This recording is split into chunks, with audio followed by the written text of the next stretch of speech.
I'm Mark McCulley. Thanks for joining us again for our journey through Advent. Today, T is for trumpet.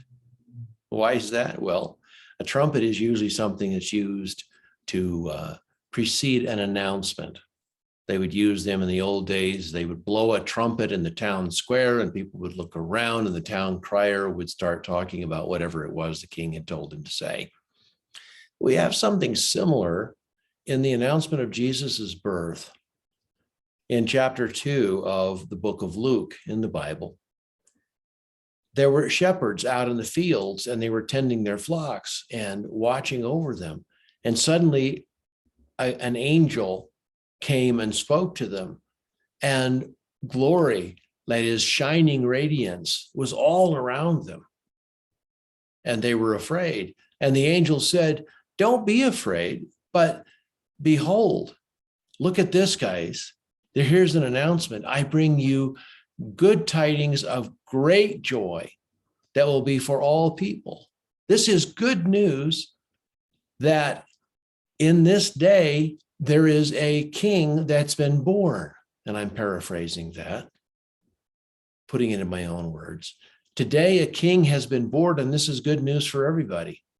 Now, this is very interesting because in those days, when an emperor or a king had a child, especially a male child who might ascend to the throne one day, they would make it a point to go out with heralds and trumpets and announce this news to everybody. Hey, we have good news. There is a new prince been born who will one day be the king.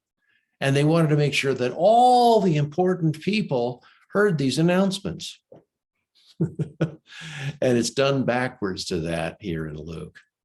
The angels come and they give this great announcement, and it's worded similarly to the way that those announcements were made back during the Roman Empire days.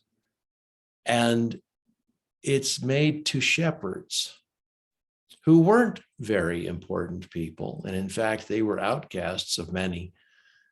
They were people that nobody wanted to be around because they smelled like sheep, after all, and they didn't have very good reputations. And so God's angel came and announced this in this great heraldic way to unimportant people, which makes us wonder a couple of things. Why does God insist on showing up to unimportant people or to seemingly unimportant people? And I believe the answer to that is that nobody is unimportant to God. The next thing we should think about is that maybe God doesn't do things the way we expect. Think about that. Maybe he has other ways to do those things that aren't quite how we would choose.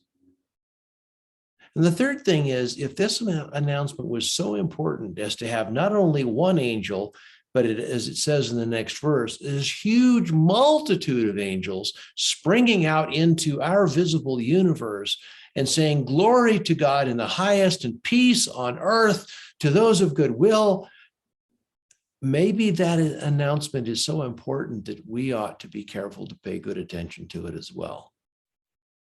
What do you think? I think we should. Are you going to? Are you already? I hope so. If not, I hope you will decide to this Christmas season. I'm Mark McCulley. Thanks for watching. T is for trumpet.